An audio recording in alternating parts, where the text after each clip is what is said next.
Starting पे हमको लगा जैसे हमसे जोन दूर गया तो हमको एक बार के लिए लगा कि अब गेम नहीं बनेगा। और इतनी सारी टीम्स के बीच में से ग्लोबल ई स्पोर्ट्स वो बिल्कुल स्मूथली अपनी उस रोटेशन को एग्जीक्यूट करेंगे। देखिए कारण है कि हम मवी को जोन मैग्नेट का वो जो टाइटल है वो देते हैं, क्योंकि रोटेशन तो उनकी बहुत ज्यादा प्रिसाइज और बहुत ज्यादा ऑन पॉइंट रहती है। कभी कभी तो ऐसा हो जाता है कि भाई ये कर कैसे रहा है, कैसे रोटेट कैसे करवा रहा है ये। यार ये तो देखो मैंने आज तक ना ही बताया और ना ही बताऊंगा, तो ये राज है, राज ही रहेगा। जब जोन बना तो हमको समझ गया था ये गेम हमारा है। 650,000 प्लेयर्स ने रजिस्टर किया था, 750 plus chicken dinners, 64 players from 16 teams for the ultimate prize pool of 2 crore rupees। Official event थोड़ा सीरियसली लेते हैं बिकॉज फर्स्ट ऑफ ऑल ये डायरेक्ट पब्लिशर के थ्रू टूर्नामेंट होस्ट हो रहा है, राइट? बहुत वो मानते हैं लोग कि ऑफिशियल में किसी ने कुछ करा है तो वो जेन्युइन है। उन्हीं से तुम्हें टैग मिलना है, उन्हीं से तुम्हारी रिकॉग्निशन होनी है कि तुम कहाँ तक स्टैंड करते हो। ऐसा नहीं थर्ड पार्टी की तरह के सेमीज में डायरेक्ट इनवाइट मिल गया तो चले गए। अगर तुम ऑफिशियल में अच्छा परफॉर्म नहीं करोगे तो लंबा टी1 में टिक नहीं पाओगे। उसमें अच्छा परफॉर्म करने के लिए तुम्हें एक्सपीरियंस चाहिए, मेन तो कामनेस चाहिए, जो कि मेरे को अंडरडॉग्स में इतनी नहीं दिखती है। हम एकदम फियरलेस खेलेंगे तो चीज़ें एकदम इवन आ जाती है अपने कंट्रोल में। तो वीक 1 में तो हमारे मैचेस उतने अच्छे गए नहीं थे। स्टार्टिंग के 2 मैच तो बहुत ही एवरेज गए थे, एकदम 8-9 पॉइंट थे हर दोनों मैच में। फर्स्ट मैच में एक एक करके हम मरते गए। मवी को टेक डाउन करेगा और 20 की बात करें, जम करके शॉट इनके ऊपर आएगा, खत्म किया जाएगा ग्लोबल ई स्पोर्ट्स को। बहुत प्रेशर में आ गए थे हम लोग तीनों। उस मैच के बाद मैं थोड़ा डिमोटिवेट था। टीम का सिंक था वो बन नहीं पाया क्योंकि ये लोग इतना प्रैक्टिस कर ही नहीं रहे थे साथ में। तू उधर ना नॉक हुआ होता, मेरे पास सारा उनका वो बंदों का एंगल मुझे प्रॉपर मेरे सामने ओपन में लेटे हैं जब मैं स्प्रे मार रहा हूँ, बट तू नॉक हो गया, तेरे को रह देना पड़ा और एंगल छूट गया। वो एक प्रॉब्लम वाली चीज़ थी क्योंकि मेंटल प्रेशर इन्होंने काफ़ी ले रखा था उस टाइम पे। बहुत बेसिक गलतियाँ थी जो मैंने प्लेयर्स को समझाई भी कि जो हमारे हाथ में है उसको अच्छे से यूज़ करो, उसको थ्रो मत करो। देखो या तो पहले 2 जोन में 8 पॉइंट लेने पड़ेगा या तो फिर 24 पॉइंट्स में आएंगे। वो हमें सेफर साइड इसलिए निकालनी पड़ेगी क्योंकि हम लोग उस भरोसे पे नहीं खेल सकते कि जो होगा देखा जाएगा। आई थिंक मावी एंड आर्कलेन थोड़े मैच्योर है, दे नो एंड अंडरस्टैंड कि अगर हम सब एक साथ बैठ के बात करेंगे तो most of the problems that are in the team can be solved. इस मीटिंग में ऐसा गलतियां पॉइंट आउट करी जाती है कि किसने क्या करी है और कैसे उसको इम्प्रूव करना है। वो बैठे रहेंगे इस जगह पे। और पोजो में भी जो ये कह रहा वही सेम बात है, वो फाइट होगी नहीं। मेरे हिसाब से इट्स ऑल अबाउट मेंटालिटी, क्या उनका अप्रोच है towards the game. It also depend on moods, right, कि कैसा उस दिन फील कर रहे। तो ये मैंने एक्सरसाइज हर प्लेयर को कहा भी है करने के लिए कि write down everything and compare the bad day and the good day. They are at the end professional athlete and athlete needs to have एक regime। साथ में उठना, साथ में सोना, टाइम से सोना, ताकि प्लेयर के ऊपर परफॉर्मेंस के ऊपर या माइंडसेट के ऊपर इम्पैक्ट ना पड़े, ताकि जब उनके ऑफिशियल मैचेस है तो उनकी पीक परफॉर्मेंस आए बाहर।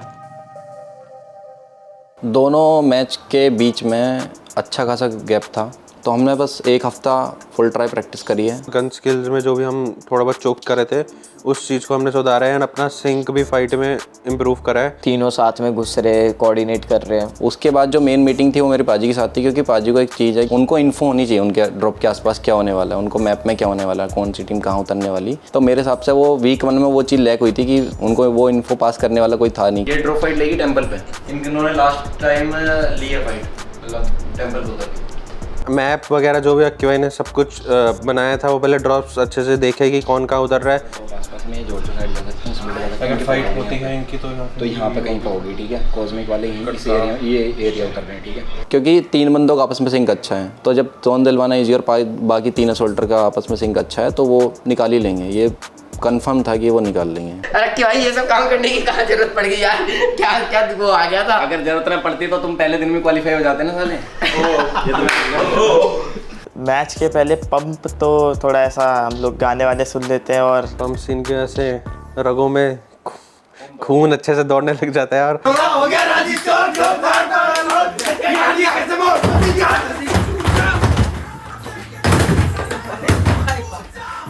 गेम पंप चाहिए गेम में। मवी एक बहुत ही एक्सपीरियंस्ड आईजीएल है जो शुरुआती 3 मुकाबलों में थोड़ी बहुत ही गलतियां हुई हैं वो उन्होंने अब बहुत अच्छे तरीके से रियलाइज करी होंगी and I am pretty sure कि मवी भी अपने आप को बहुत बेहतर तरीके से प्रूव करना चाहते हैं एंड विद 3 यंग गन्स जो उनके बाजू में खड़े हुए हैं आई एम प्रीटी श्योर कि ग्लोबल ई स्पोर्ट्स जिनका ये पहला मुकाबला फॉर श्योर हो सकता है। वीक 1 में हमने प्रेशर थोड़ा सा लिया था तो वीक 2 में हम समझ गए थे कि डू और डाई है। जब उनको ये बात समझ में आ गई तो उनको ये था कि सिनर्जी हो ना हो, कोऑर्डिनेशन हो ना हो, हम बेटर कर पाए या नहीं कर पाए उससे फ़र्क ही नहीं, हमको बीजेस खेलना है, हमको क्वालिफाई होना ही है, हमारे पास सेकंड ऑप्शन नहीं है। नजर आएंगे। देखिए कारण है कि हम मवी को जोन मैग्नेट का वो जो टाइटल है वो देते हैं क्योंकि रोटेशन तो उनकी बहुत ज्यादा प्रिसाइज और बहुत ज्यादा ऑन पॉइंट रहती है। अपनी टीम की केमिस्ट्री ऐसी है कि अगर मावी जोन दिला देता है तो बाकी जो 3 लोग खेल रहे हैं उसका जॉब इजी हो जाता है और इतनी सारी टीम्स के बीच में से ग्लोबल ई स्पोर्ट्स वो बिल्कुल स्मूथली अपनी उस रोटेशन को एग्जीक्यूट करेंगे।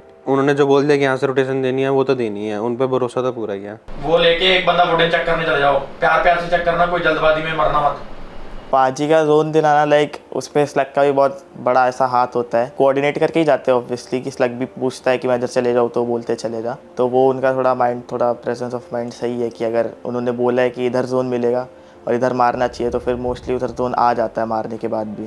तो अगर ये दोनों कोऑर्डिनेट करके अगर ऐसा खेलते हैं तो फिर हमारे मैचेस अच्छे जाते हैं, फिर हमें जोन इजीली मिल जाता है। सजेशन जरूर जो भी होता है वो मैं ले लेता हूँ, वो मोस्टली स्लग पास कर देता है या कभी कभी निंजा और बीस्ट भी मिक्सअप कर लेते हैं, बट ऐसा काउंटर कॉल्स नहीं आते। Global e sports versus hydra की ये फाइट इनिशिएट हो चुकी है। ये सबसे ज्यादा इंपॉर्टेंट फाइट थी टीम हाइड्रा के लिए, लेकिन शुरू होते ही खत्म और team global e sports well they are actually fighting right now. हम लोग बहुत फियरलेस खेल रहे थे कि जो होगा देखा जाएगा। जो शुरुआती 3 मुकाबलों में उन्होंने गलतियां की थी कि प्लेसमेंट ओरिएंटेड नहीं खेल पाए थे, इस बार रेक्टिफाई किया गया। बिल्कुल एकदम कोऑर्डिनेट करके खेल रहे थे कि कहाँ जाना है कहाँ, मतलब चारों प्लेयर ऐसा साथ में खेल रहे थे। Team global e sports they are not here to just qualify, they are here to dominate the lobby। मैं उनको सर्कल टू सर्कल सही तरीके से एक्सटेंड कराता गया और फिर जब उनके ऊपर उनका रोल आया सोल्डर्स का, उन्होंने बहुत अच्छे से निभाया। बट ग्लोबल ई स्पोर्ट्स एक अलग लेवल का डोमिनेशन। कितने किल है? बहुत किल है 9-8 पूरी लॉबी की। अरे भाई किस करोगे? अरे भाई क्या है भाई, ऐसे चिकन तो नहीं लेने भाई। मैं सच बताऊँ तो मेरे को एंड तक अपने किल्स ही नहीं पता था कि कितने हुए हैं। बीस्ट की कॉल आई थी कि भाई बहुत किल हो गया, तो मेरे को पता चला था कि मेरे 8 किल हुए हैं। मैच 1 के बाद ही मेरे को तो समझ गया था अब तो टॉप 16 जा ही रहे हम लोग कंफर्म। बीस्ट के 9-10 किल थे, निंजा के भी 8-9 थे, उन्होंने अच्छे से निभाया और जो होना था वो हो गया। ग्लोबल ई स्पोर्ट्स को बोला कि शायद वो 64 के अंदर नहीं जा सकते। 3 मैचेस में उन्होंने 29 अंक निकाले और एक सिंगल मैच में उन्होंने 30 अंक निकाले। मजा आया देख के। आई थिंक वो इस टीम का ट्रू पोटेंशियल दिखा मुझे, खासकर बीस्ट जिस तरीके से उन्होंने खेला है, निंजा बॉय बहुत शानदार तरीके से साथ दिया गया। मावी की आइजलिंग की तारीफ बनती है जैसा उन्होंने अपनी टीम को रोटेट कराया, स्लग ने साथ बढ़िया दिया और पूरी टीम एज अ टीम खेली और अपनी टीम को वो चिकन डिनर के साथ 20 फिनिशेस दिला के गए। मिरामर गेम हमारे लिए बहुत ज्यादा टफ था। स्टार्टिंग में फाइट्स थोड़ी मिली भी नहीं, हमने ढूंढी थोड़ी बहुत, मिली भी नहीं। जोन टू जोन गए, थोड़ा 3rd 4th जोन तक तो आ गए थे। हम H2H खेल रहे थे game play, almost near to give up था हमारा 4th जोन में। फिर उसके बाद एक टीम के 2-3 प्लेयर मारे।